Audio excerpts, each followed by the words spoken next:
Ezra. At nandito na po tayo sa chapter 4. Ezra chapter 4 verse 6. At patuloy po nating tinitignan itong muling pagtatayo, di ba, ng templo ni Yahweh. At napag-aralan po natin, di ba, the last time na itong mga Hudyo ay nanirahan po sila sa sa ibang bansa na kung saan ay nabihag po sila. At alam po natin na hindi po ito ilang taon lang, kundi ito po ay inabot sila, di ba, ng 70 years. 70 years ng captivity or yung pagkabihag. At kanina parang flashback sa akin yung buhay ko. I don't know to you, mga kapatid, kung ilang taon na kayong wala sa Pilipinas. Sa akin kasi at the age of 19, yun, abroad na ako. At kung titignan, so from age 1 until age 19, so 19 years yung inilagi ko, 'di ba, sa Pilipinas. So 2 times from that tapos from 19 years old until now, ginugol ko na siya sa ibang bansa. So kung susumahin lahat, ay mas marami na yung iginugol ko, mas marami na yung anong tawag doon, mas marami na yung panahon ko na nasa ibang nasa ibang bansa. Nasa ibang bansa, 'di ba, from ilang taon po ako sa Taiwan, tapos dito sa lupang pangako ay meron na din na mga pwedeng sabihing bilang, 'di ba, ng taon. At mas marami na, kumbaga, na parang nadoble na yung years na inilagi ko. Kumbaga, parang dito na ako hindi naman sa nagkaisip, pero marami na akong natutunan, 'di ba, sa buhay na ito. Dito na ako nag-matured, 'di ba? Nag-matured yung isipan, nag-matured yung, hindi lang nadagdagan yung edad, 'di ba? Pero matagal na tayong wala sa Pilipinas. Siguro mamaya yun yung maganda na pag-usapan natin, 'di ba, after ng ating Bible study, yung sa sharing natin, na yung para doon po sa mga nahuling nag-connect. Ang sinasabi ko po is 19 years lang yung inilagi ko sa Pilipinas. Kasi at the age of 19, umalis na po ako at nagtrabaho na, 'di ba, sa ibang bansa. At sa edad ko po na ito, ay napakarami ng panahon yung ano bang term doon, yung mas marami ng panahon yung nasa ibang bansa ako kaysa nasa ating sariling bansa. So dito sa ibang bansa, na-adapt ko na yung culture, 'di ba? Yung para yung alam mo yun, yung may mga instances na, 'di ba, bumabalik tayo sa nagbabakasyon tayo, at parang iba na yung I don't know to you, I'm just speaking of of myself. Iba na yung yung parang pag sumakay ka ng bus, 'di ba? Iba yung mga taong nakikita mo. Pagdating sa serbisyo, grabe yung ano, grabe yung anong tawag dito, yung alwan, 'di ba, ng serbisyo dito sa ibang bansa. And then pag uwi ng Pilipinas, alam mo yung isang lalakarin mo lang, isang araw mo na doon. Yung parang alam mo yun, sa dami ng pila. And we can understand that kasi napakarami naman talaga nating mga Pilipino. Ano, kumbaga yung measurement, 'di ba, yung laki ng bansang ito na nandito po tayo kasi laki lang ng Manila. So we can understand din ano na talagang marami tayo. Pero alam mo 'yun, napakaraming po pwedeng i-compare, 'di ba, sa so from 19 years old, yung sinasabi ko po, from 19 years old, di ba? Tapos, babalik ka sa Pilipinas. Parang, ang dami ng, ang dami mo ng ika-catch up.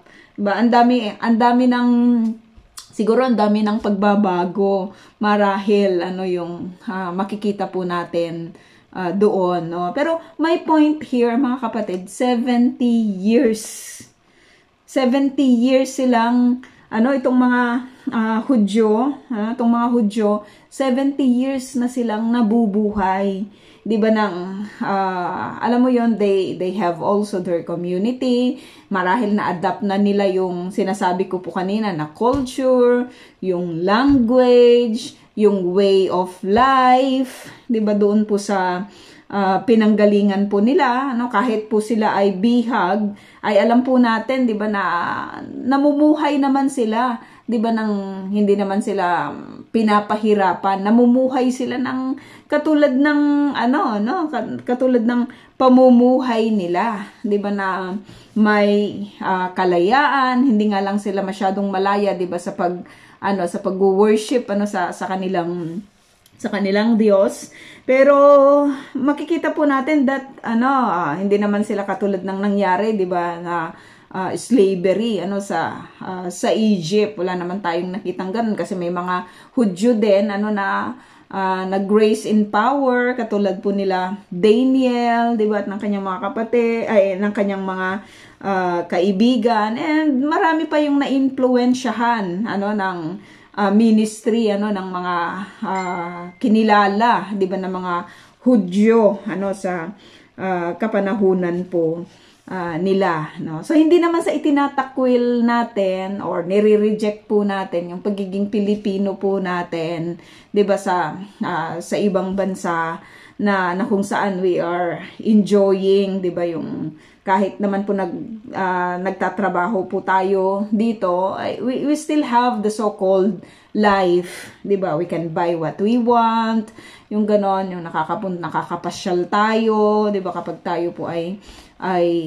nagdi-day off. Yung alam mo yon, yung nandito na yung the so-called life. So we can understand them kasi 70 years sila, 'di ba, na nandoon po sa lugar, and yet nagkaroon po sila ng freedom, binigyan po sila ng kalayaan, 'di ba, na bumalik sa Jerusalem, bumalik dito po sa lupang pangako na wala silang madaratnan, no, maliban doon po sa mga ruins, and they are going to rebuild, no, ipapatayo po nila muli, 'di ba, yung wall ng Jerusalem, kasi importante po yung wall, 'di ba, sa kapanahunan po na iyon, kahit naman sa kapanahunan po natin ngayon, yung mga bakod-bakod, magsisilbi po yung security, 'di ba, ng mga ng mga bahay, 'di ba, or property po natin. So nandun na sila, to make the story short, nakabalik na po sila sa Jerusalem, nakabalik na sila sa Israel, at yung purpose nila of coming back, 'di ba, sa Jerusalem is to build yung yung temple, di ba, ng God. Pero nakita po natin na may mga oppositions, di ba, na nangyari. So, dito sa verse 6, sabi dito, sa simula ng paghahari ni Xerxes, ang mga kaaway ng mga Hudyong naninirahan sa Judah at Jerusalem ay nagpalabas ng mga nakasulat na paratang laban sa kanila. So, grabe po yung opposition. Alam mo yun, minsan hindi mo maintindihan yung tao, di ba? Kasi, ito ay para sa Diyos, di ba? Napakaganda po ng purpose. Bakit ba i-build yung temple ay upang makapagsamba po sila. 'Di ba? Makapagsamba po itong mga Hudyo sa kinikilala po nilang Diyos. Minsan hindi naman tayo nangingialam, 'di ba, sa iba, mga mananampalataya madalas, lalong-lalo na pagdating po sa Kristyanismo. Pero laging may mga oppositions, no? Laging may mga oppositions na natatanggap, 'di ba, yung pananampalataya po na ito. So, yung mga kaaway, sabi po dito, ay hindi po yan titigil. Kasi ang purpose lagi ng kaaway, kahit ano pang gawin na pakikipagkasundo sa kanila, tignan na lang po natin, di ba, yung Israel, binigay na nila yung land kasi baka sakaling magkaroon, di ba, ng kapayapaan. Ilan na yung mga ibinalik nila, ilan na yung mga isinurrender nila, di ba, na mga lands, pero wala pa rin, hindi pa rin, di ba, sa Gaza, dati ang nag-occupy po doon is mga Israeli, dahil nga nanalo po sila sa labanan. So ganun naman po yung batas, di ba, pagdating po sa labanan or sa war, na kung natalo mo yung isang lugar, ano mo na yun, ma-occupy mo na yun, di ba, yung lugar na yun. At nakita po natin, di ba, sa mga napapag-aralan po natin na nung ang Assyria ay nasakop po niya yung Northern Kingdom, kanila na yon. Nung nasakop nila yung Southern Kingdom, kanila na rin yon. Pinagdadala pa nga nilang bihag, di ba, yung mga Hudyo, di ba, na nakatira sa mga lugar po na iyan. Yun po yung batas ng digmaan, na kapag natalo po yung kalaban, di ba, sasakupin po yon, magiging kanila na po yon. So hanggang sa ngayon ay ganun pa rin naman, 'di ba, yung batas ng labanan, yung batas ng digmaan. So nakita po natin na nanalo po yung mga Israeli, na conquer yung land, at yung sinasabi po nilang occupied or yung occupation, di ba, na sinasabi, hindi po ganun yun. Oo, ino-occupy po nila yung land kasi nanalo po sila, di ba, sa kanila pong paglaban. So, isinorender nila yung land na ito na dati po nilang na-occupy. Alam po natin, di ba, sa mga nagdaan na marami pong mga Hudyo yung pinaalis po doon po sa lugar ng Gaza kasi ibinalik po nila ito, di ba, sa mga Gazans yung lugar in order for them to make peace, magkaroon ng kapayapaan, wala na sanang paggugulo kasi binigay na yung land. Lamang hindi land pala yung problema. Hindi yung land yung solution, 'di ba, doon po sa problema. So nagkaroon ng mga pagbobomba sa matagal na panahon kasi ang purpose talaga ng mga kaaway is walain, 'di ba, yung mga Israelita, walain po yung mga Hudyo. At yan din naman po yung purpose lagi, 'di ba, ng kaaway, no? So dito makikita po natin na nagpa-plant po sila, 'di ba, ng kanila pong mga ng kanila pong mga paratang, 'di ba, laban po dito po sa mga Hudyo. Ano bang kasalanan ng mga Hudyo? Gusto po nilang ipatayong muli yung templo ni Yahweh. Yun lang yung magiging kasalanan nila, at marami po yung umaayaw, 'di ba? Dito po sa hangarin po nila na ito. Noon namang naghahari si Artaxerxes ng Persia, lumiham dito sina Bislam, Mitredat at Tabel parang Tabeel, kasama ang kanilang mga kapanalig. Sinulat ang liham sa wikang Aramaiko, kaya't kinailangang isalin sa pagbasa. No? Detailed yung pagkukwento sa atin ng scripture. No? Sumulat din si Rehum na gobernador at si Simsai na kalihim ni Haring Artaxerxes tungkol sa kanilang pagtutol sa mga nangyayari sa Jerusalem.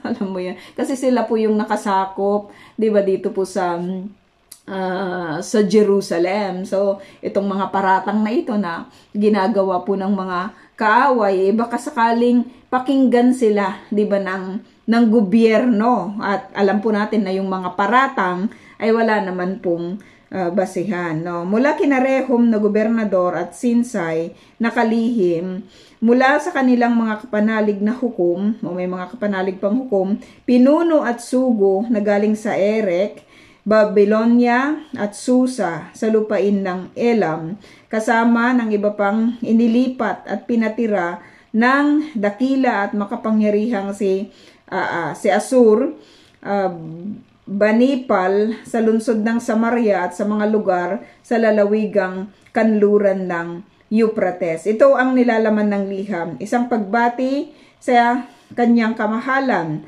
Haring Artaxerxes, buhat sa kanyang mga lingkod sa kanluran ng Euphrates. Talagang nagbabasa tayo ng sulat na alam mo to, anong bang tawag doon? Classified ba yun?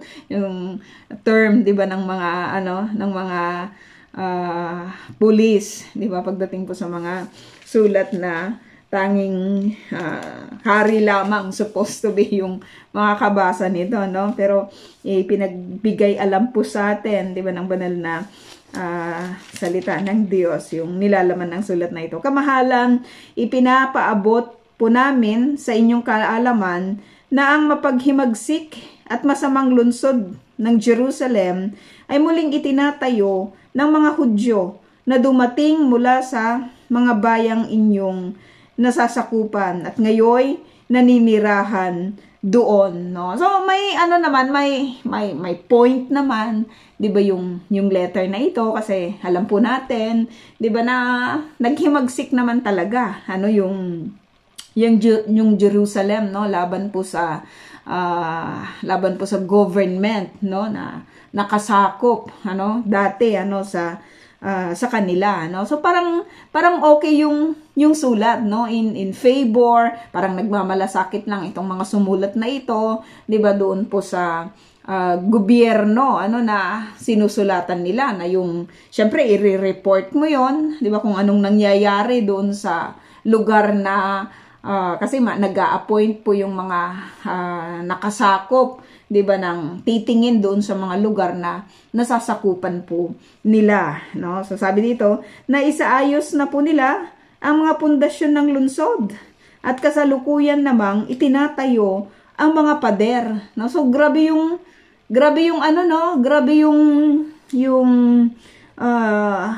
sulat nila, 'di ba?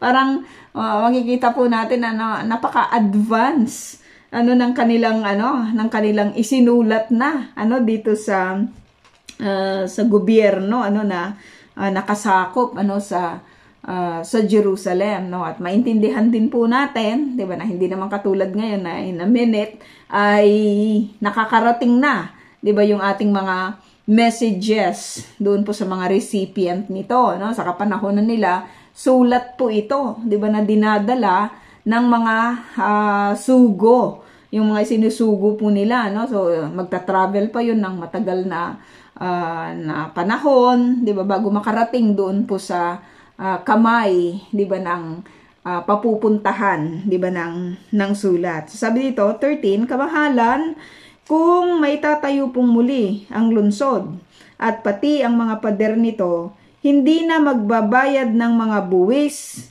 ang mga tao roon at mababawasan na ang malilikom na salapi para sa kaharian, no? So sinasabi ko po kanina, 'di ba? Masyado pong advance, 'di ba, yung pag-iisip po ng mga tao po na ito na nagpaparatang 'di ba, dito po sa mga Hudyo. So nakita po natin mapaghimagsik po sila, at yung nakikita nila, no, yung na-assess nila na mangyayari kapag naitayo na po yung sinasabi po nila, 'di ba, na nalunsod yung temple, yung mga pader, hindi na magbabayad ng mga buwis. At ito, ikakagalit ito ng gobyerno, 'di ba? Dahil ang income, 'di ba, ng kaharian ay nanggagaling po doon po sa mga buwis. Kaya nga sila nananakop ay upang yung kanila pong mga masasakop,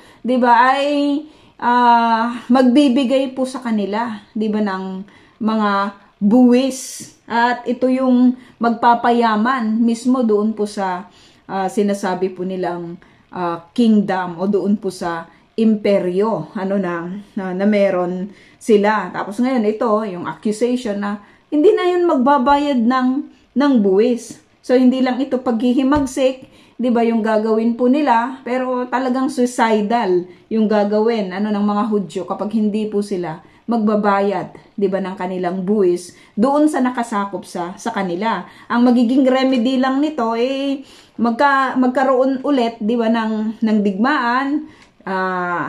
Kakalabanin nila yung mga sumakop po sa kanila, baka manalo sila, 'di ba, doon po sa kanilang pakikipaglaban. So sa paraan lang na yon ay mawawala, 'di ba, yung pagbibigay nila ng buwis doon po sa pinagbibigyan nila, no? Sabi dito, hindi po kami makakapayag na mangyari ito, sapagkat kami po'y may pananagutan sa inyong kamahalan. Alam mo, hindi pa yun nangyayari Diba? Wala pang tinatayo pa nga lang Diba? Tinatayo pa nga lang yung mga, alam mo yon, yung itatayo pa nga lang Diba? Pundasyon pa nga lang Diba? Yung naitayo, pero ang dami ng binabanggit itong mga kaaway na posible, 'di ba, na talagang ito yung magiging kalalabasan, 'di ba, ng lahat. So, as a leader na inappoint po ninyo, kamahalan, sinasabi po nila ngayon doon po sa king, na obligasyon po namin, 'di ba, na natignan, may pananagutan po kami dito, 'di ba, sa ibinigay po ninyo na trabaho or tungkulin, 'di ba, sa amin. Ipinababatid namin ito sa inyo upang siyasatin ang talaan ng kasaysayan ng inyong mga ninuno. They are commanding the king. Matatagpuan po ninyo at mapapatunayan sa mga nakatalang kasaysayan na ang lungsod na ito ay mapaghimagsik at sakit ng ulo ng mga naunang hari at ng mga pinuno ng mga lalawigan. So matindi po yung accusation, 'di ba? Matindi yung accusation sa mga Hudyo, At sabi dito, noon pa may mahirap ng pamahalaan ang mga tao sa lungsod na ito. Iyan po ang dahilan kaya ito'y winasak. So kung titignan natin, mga kapatid, may basihan naman yung kanilang isinusulat ngayon, 'di ba, sa king. At makikita naman natin talaga, 'di ba, na alam po natin, 'di ba, na may kwento din ng mga disobedience, 'di ba, sa mga nagdaang mga hari, 'di ba, ng Juda, sa lahat ng mga hari, 'di ba, na nagkaroon yung Northern Kingdom, yung sinasabi pong Israel, no? Alam mo yun, yung parang they don't want to give another chance, 'di ba, dito po sa mga Hudyo, na patunayan po yung kanilang mga sarili, 'di ba, na hindi po sila ganito, no, na hindi sila magiging sakit ng ulo, no? At kung i-relate naman po natin sa buhay pananampalataya yung nababasa po natin, 'di ba? May mga ganon kahit sa ngayon, 'di ba, na tayo po ay naglilingkod po sa Panginoon, 'di ba? May mga accusations, yung mga ganon, yung parang hindi sila naniniwala, na magbabago po tayo, na may iba po yung takbo ng buhay natin, na yung nakikita nila yung dati pa, 'di ba, na sakit ng ulo, 'di ba, problema yung dinadala, 'di ba, sa family. May mga ganon instances, So tingnan natin, ipinapaalam lamang po namin sa inyong kamahalan na kapag naitatag na ang lungsod at ang mga pader nito, tapos na rin po ang inyong pamamahala sa lalawigang kanluran ng Euphrates. Ang ganda ng sulat nila, no? Makikita po natin na talagang kung hindi ka magsisiya, may mga ganon instances sa buhay natin na hindi lahat ng balita ay totoo. Hindi lahat ng naririnig natin or sinasabi po sa atin ay totoo. 'Di ba? Maraming mga ganon, mga nag-away-away na pamilya nang dahil sa mga nakarating, 'di ba, na mga sabi-sabi or mga chismis, in short, without yung alam mo yun, yung without investigating, without hearing the other side, kung sino yung magaling magsalita, madalas siya yung pinapakinggan, 'di ba? Maraming mga hindi naaayos na mga gusot nang dahil sa nakinig ka or nakinig lang, 'di ba, sa isang panig, no? Kung sino yung unang nagsalita, kung sino yung nagmukhang kawawa, 'di ba? Madalas yung mga nagmumukhang kawawa na mga nagsasalita na akala mo totoo, sila po yung mga nagsisinungaling. Madalas ganon, no? Kaya in every issue, ito lagi po natin itong tatandaan, mga kapatid, 'di ba, na in every issue kailangan nating makinig in both sides, 'di ba, para makita, kailangan ng matoro na investigation kahit sa mga simpleng bagay. Oo, hindi lahat ng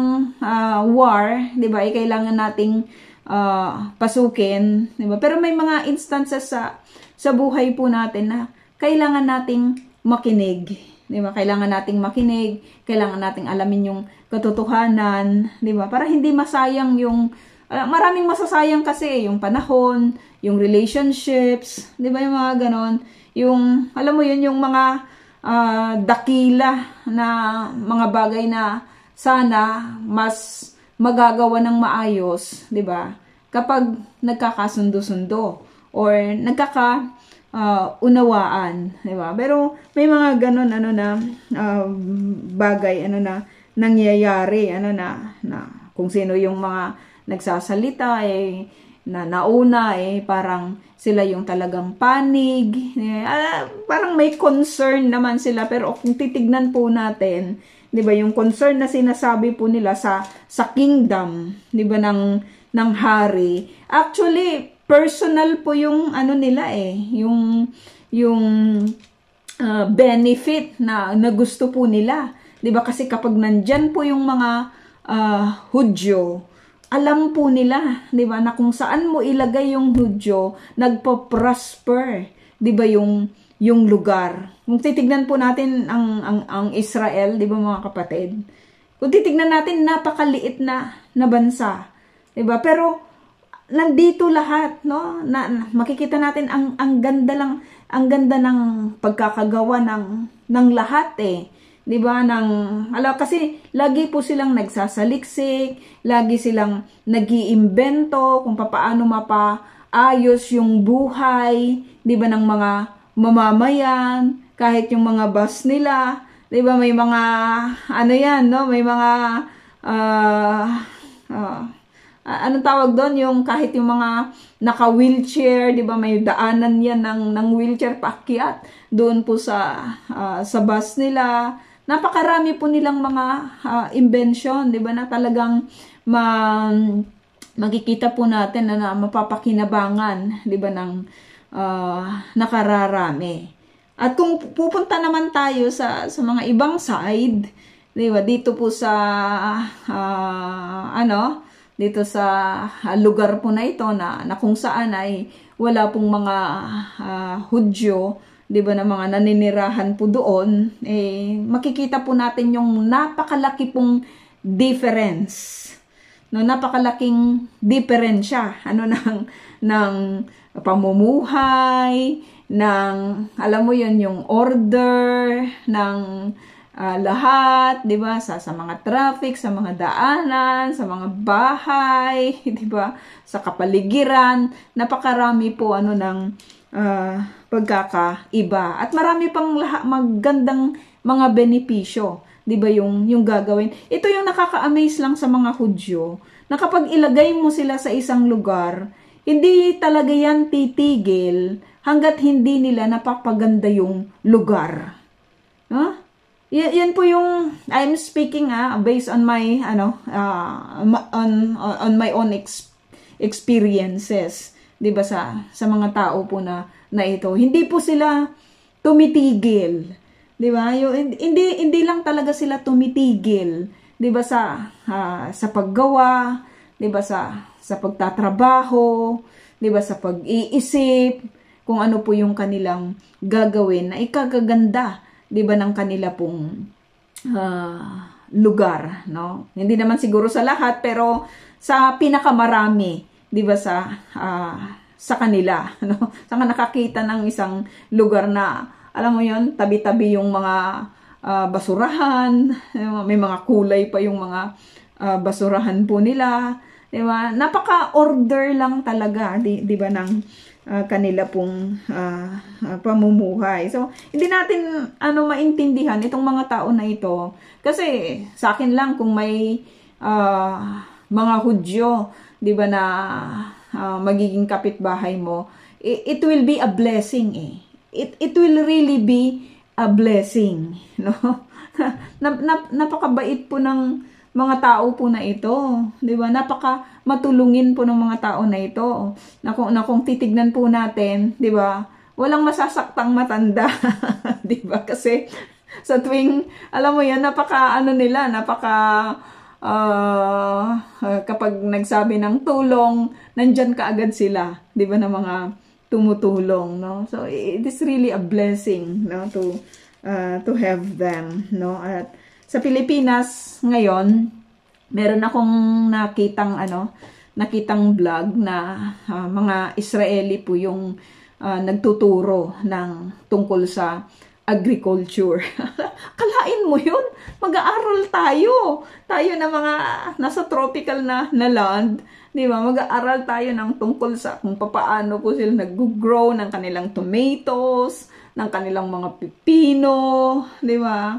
Kung paano natin i-keep safe, 'di ba, yung ating mga tubig, 'di ba, na hindi masasayang. So may mga ganun na mga ginagawa po ngayon, 'di ba, na mga hakbang sa agrikultura, 'di ba, sa atin pong bansa, no? So sabi dito, ito naman ang sagot na ipinadala ng hari. Ano ngayon yung magiging sagot, 'di ba, ng hari sa mga tao po na ito na sumulat, 'di ba, sa kanila laban or nagpaparatang dito po sa mga Hudyo, no? Sabi dito, para kina Rehum na gobernador, may mga katungkulan po ito 'di ba, na nandoon po sa lugar. Sa atin mahirap banggahin, 'di ba, yung mga may katungkulan, kahit nga lang yung kapitan, 'di ba, kasi yung kapitan may connection ito sa mayor. Yung mayor may connection ito sa congressman,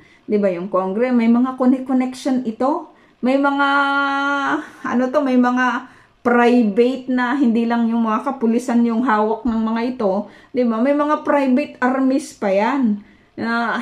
Kung titignan po natin, may mga bodyguards pa 'yan, may mga tagabantay pa 'yan, no? Mahirap mga banggahin sa atin sa Pilipinas yung mga ganitong may katungkulan, kasi meron po silang kapangyarihan, no?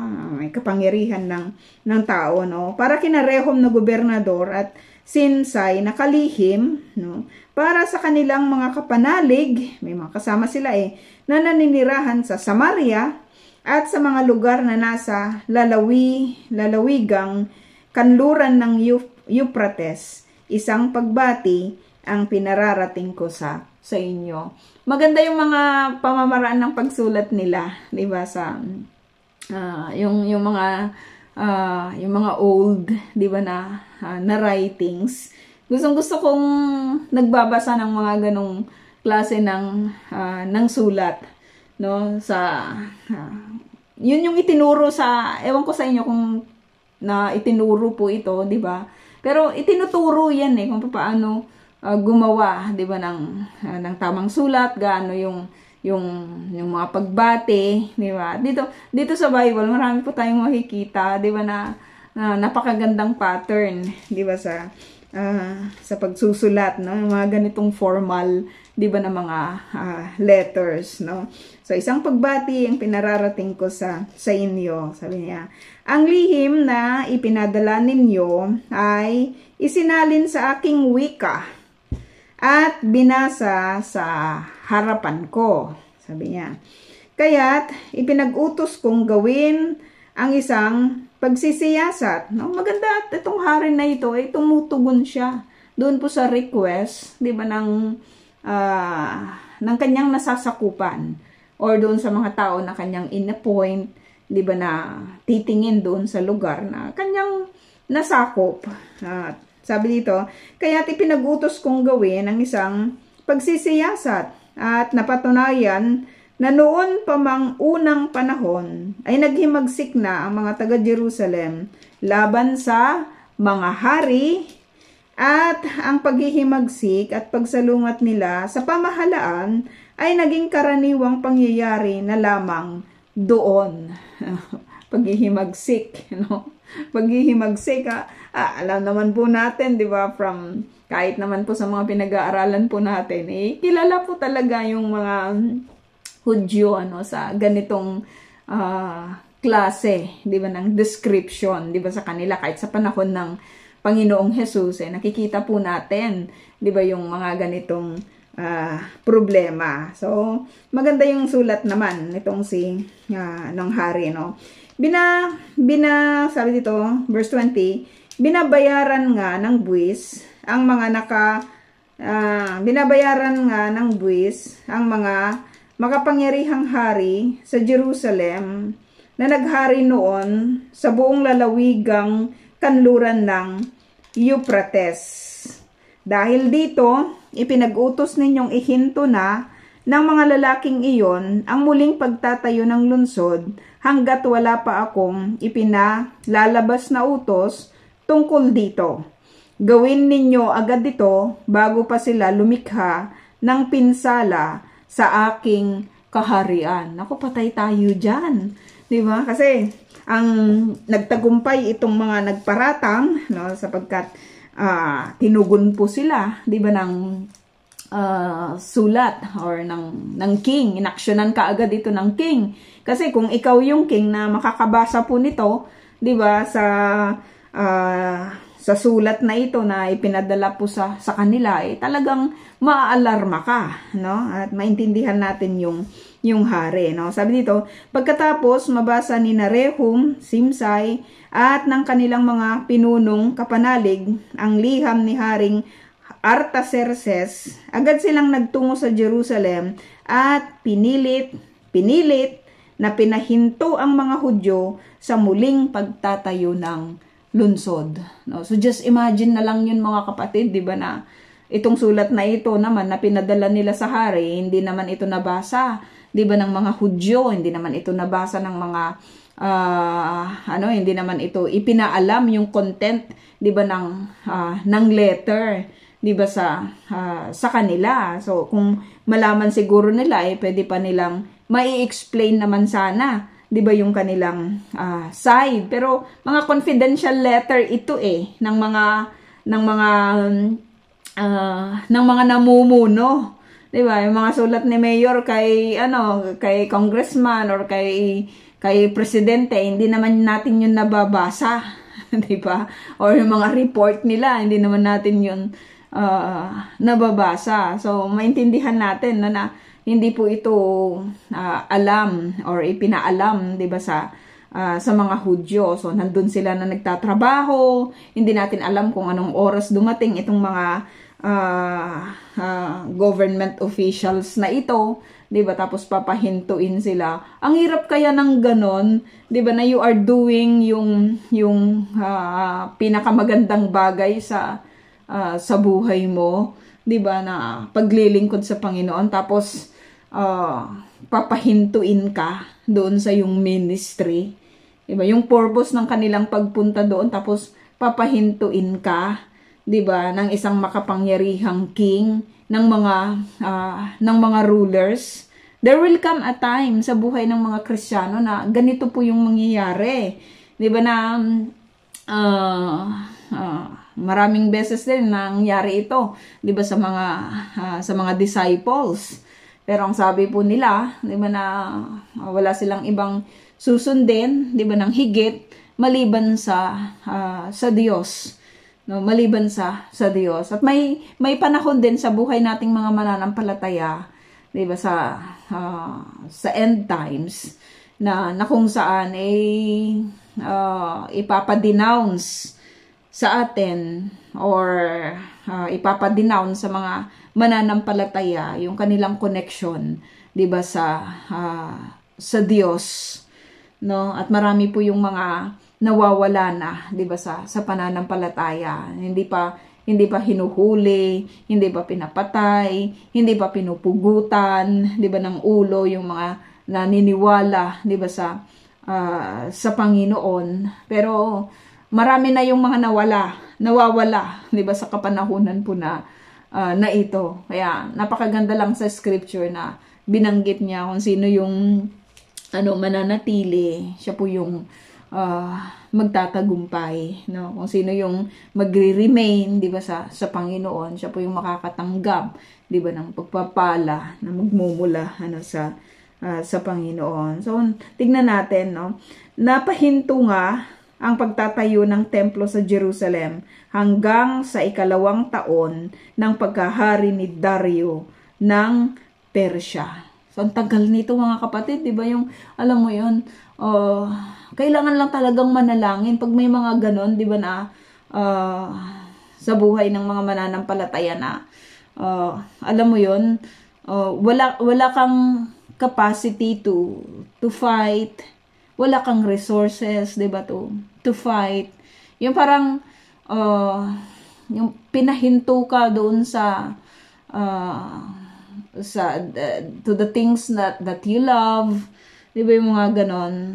Anong gagawin mo? 2 years to, 'di ba? 2 years na, sabi dito, hanggang sa 2nd taon ng pagkahari, 'di ba, ni Dario, 'di ba, ng Persia. So nagtagumpay po itong mga kaaway. Pero anong gagawin, 'di ba, ng mga Hudyo kapag nagtatagumpay po yung mga kaaway? Anong ginagawa, 'di ba, ng mga mananampalataya, no? Ang the best weapon lang talaga sa buhay po na ito ay yung panalangin, 'di ba, at pagtitiwala sa Panginoon. As we continue to see, sabi dito, ng panahong iyon, ang mga propetang sina Hagay at Zacarias na anak ni Ido ay nagpahayag ng propesiya sa pangalan ng Diyos ng Israel tungkol sa mga Hudyong nakatira sa Juda at Jerusalem. Nang marinig sila ni Zerubbabel na anak ni Shealtiel at ni Josue na anak ni Josadak, ipinagpatuloy ng mga ito ang pagtatayo ng templo ng Diyos sa Jerusalem. Tinulungan sila ng mga propeta ng Diyos.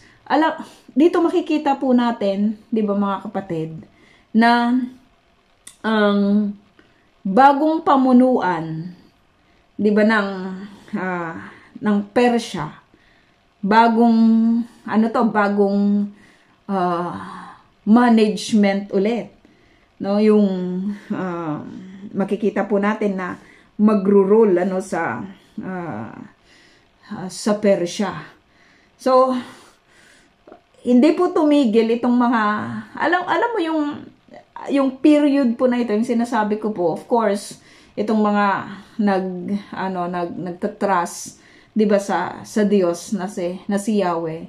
Hindi lang sila tumigil tumigil sila sa pagtatrabaho, pero I believe na hindi po sila tumigil sa pagtawag kay Yahweh. Nagkaroon man ng delays doon po sa kanila pong mithiin, 'di ba, na pagtatayo sa templo ng Diyos, or sa templo po ni Yahweh. Yung alam mo yun, yung sinasabi ko po talaga, ang Lord po yung nagpuput po ng tao sa position, at siya rin po yung nagtatanggal, 'di ba, ng tao sa position. No, we don't need to fear, 'di ba, kasi sabi din sa Romans, 'di ba, na matatakot ka nasa authority kapag gumagawa ka ng mali. Pero kapag hindi ka naman gumagawa ng mali, 'di ba, hindi ka dapat matakot, 'di ba, doon sa authority, no? Sa authority ng tao, no? At ang pinipinpoint po doon, 'di ba, ay dapat lang na matakot po doon po sa pinaka-higher, doon sa pinakamataas, 'di ba, na authority, na walang iba kundi ang Diyos. So sa pagtugon po ng Panginoon, sa pamamagitan po ng paghahayag ng mga propeta po ng Diyos po na ito, alam mo, itong mga leaders na nakakita ng magandang opportunity na ipagpatuloy ulit, 'di ba, yung kanila pong gagawin o yung gawain doon po sa templo ay kanila pong ginawa, at tinulungan sila, sabi dito, ng mga propeta ng Diyos. Agad namang dumating si Tatenai na gobernador ng kanluran ng Euphrates, at si Setar-Bozenai kasamang iba pang mga pinuno. Tinanong ng mga ito sina Zorobabel at Josue, sinong nag-utos sa inyo na gawin at tapusin ang templong ito? No, talagang tinitignan din nila, no? Binabantayan din nila, no, yung pagtatayo ng templo, no? Sino ang nag-utos sa inyo na gawin at tapusin ang templong ito? Tinanong pa nila, ano ang mga pangalan ng mga lalaking nagtatrabaho rito? Ngunit binantayan ng Diyos ang pinuno ng mga Hudyo, kaya't hindi sila pinakialaman ng mga pinunong taga-Persya habang hindi pa nakakapag-ulat ang mga ito kay Emperador Dario, at habang hinihintay nila ang sagot ng hari. Ang ganda ng no? Ang ganda ng nakikita po natin dito, mga kapatid.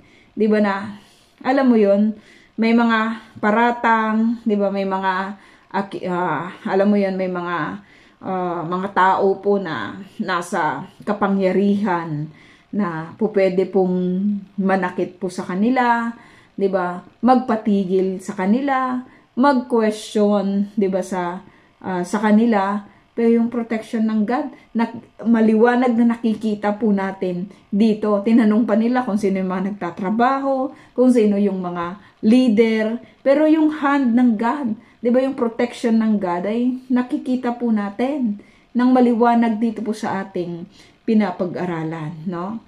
Pinoprotectionan lang ng Diyos yung mga taong gumagawa, 'di ba, ng kanyang kalooban, no, ng kanyang naisin. Maganda po yung hangarin, 'di ba, ng mga tao po na ito, no? Kung kaya't makita po natin, dito po natin makikita yung sinasabi po dito na binantayan ng Diyos ang pinuno ng mga Hudyo, no? Ang gandang malaman 'yon, 'di ba? Malaman sa atin kasi marami ring mga accusation sa atin, 'di ba? Maraming mga madalas siguro kung mag-question, 'di ba, sa ministry na meron po tayo, pero ang pagbabantay po ng Diyos, no, as we continue to do, 'di ba, yung pinapagawa po niya sa atin ay atin pong matatanggap sa Lord, no. So may liham pa ulit, no, habang hinihintay nila ang sagot ng hari, no. Habang hinihintay nila, syempre magre-report na naman itong mga itong mga leaders po na ito, 'di ba, sa hari, at aantayin na naman, 'di ba, kung ano po yung kasagutan, 'di ba, ng hari. Ito ang ulat na ipinadala Tatenay sa hari. So, tingnan natin, ibang tao na naman po yung mga nandito na magre-report, 'di ba, sa hari. Ibang mga tao, no? Alam mo 'yun, talagang naipapasa yung pagkamuhi, 'di ba? Kung meron mang ipapasa, 'di ba, sa mga susunod, 'di ba, na mga generation, maganda na hindi yung pagkamuhi, 'di ba, sa Diyos, hindi yung mga reklamo, 'di ba, ng patungkol sa Diyos. Ano naman yung kanilang sasabihin. Sumainyo nawa ang kapayapaan, Haring Dario, no? So, panibagong hari, 'di ba? Sabi dito, ipinapaalam po namin sa inyong kamahalan na binisita na po namin ang lalawigan ng Juda.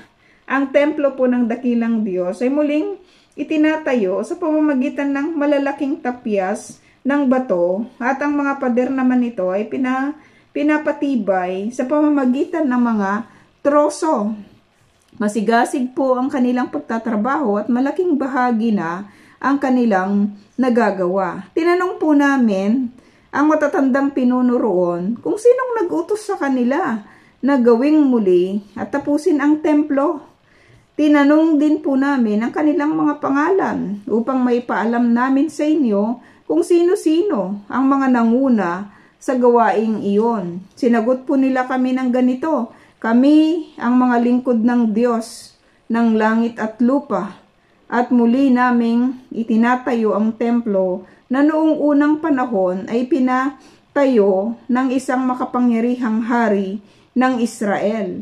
Ngunit dahil ginalit ng aming mga ninuno ang Diyos ng kalangitan, sila ay pinabayaan niyang sakupin ng Kaldeyong si Nebukadnesar, hari ng Babylonia. Winasak ni Nebukadnesar ang templong ito at ang mga tao ay dinala niyang bihag sa Babylonia. Ngunit nung unang taon ng paghahari ni Ciro sa Babylonia, nagpalabas ito ng utos para muling itayo ang templo ng Diyos. Ipinabalik rin ni Haring Ciro ang mga gamitang ginto at pilak sa templo.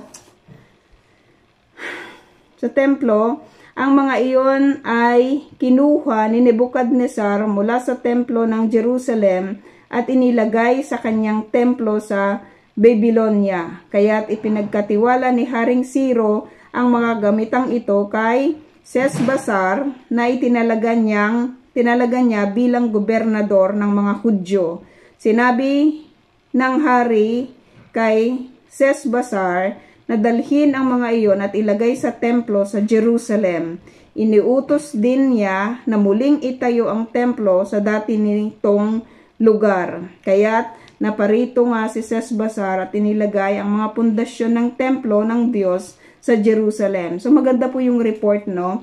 Noong sinimulan ang pagtatayo ng templo na nagpatuloy hanggang sa kasalukuyan, sa katunayan nga'y hindi pa ito tapos. Ngayon, kung mamarapatin po ng inyong kamahalan, ipahanap po ninyo sa mga taguan ng mga kasulatan ng kaharian sa Babylonia kung tunay ngang ipinag-utos ni Haring Ciro na muling itayo ang templo ng Diyos sa Jerusalem. No? So, ang ganda ng parang may tayo, no, may nakikita po tayong kagandahan, 'di ba, na mangyayari, no? So yung pagkakaiba po ng sulat na ito sa naunang isinulat ay napakalaki, 'di ba, ng difference, no? Hinihiling po namin na ipabatid ninyo sa amin ang inyong pasya sa bagay na ito. So malaking factor lang talaga, 'di ba, yung salita,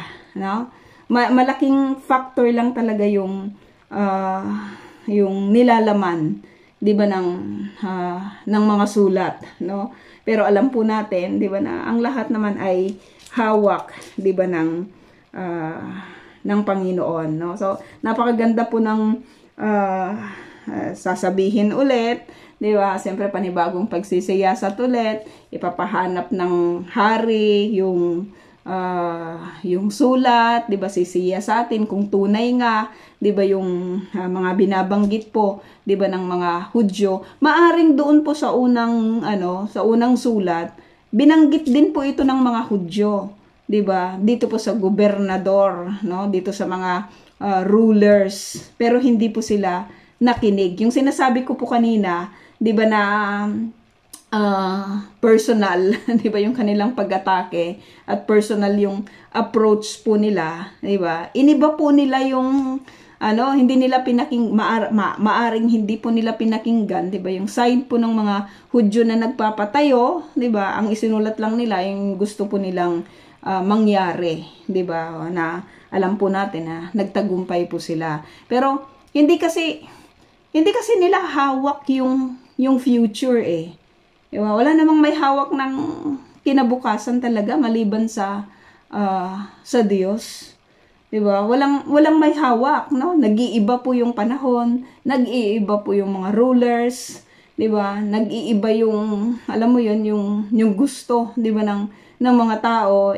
Nasaan na yung mga taong ito, 'di ba, na sumulat ng mga naunang sulat, 'di ba, na nagparatang dito po sa mga Hudyo, 'di ba? Wala na sila, no? At kahit nandyan pa sila, wala na sila sa position, no? Kaya ang nakikita po natin dito mga kapatid, 'di ba, na kapag may mga positions po tayo, gamitin po natin ito, 'di ba, ng tama, no? Sa naisin, 'di ba, ng Panginoon. Kasi hindi tayo panghabang buhay na nandyan eh. 'Di ba? Kahit ano man yung ministry mo, 'di ba, na ipinagkatiwala po sa iyo ng Lord, gamitin po natin 'yon, 'di ba? Ayusin po natin, 'di ba, yung ating paggawa kasi hindi sa lahat ng panahon, 'di ba, ay nandidiyan po tayo. No, maganda na nakita po natin at ipagpapatuloy pa po natin, 'di ba? Bukas yung pagtugon naman nitong si Haring Ciro tungkol dito po sa letter, 'di ba, na naibigay po sa kanya. So yun po mga kapatid yung ating lesson at itatype po na lang po yung ating question. Erev po.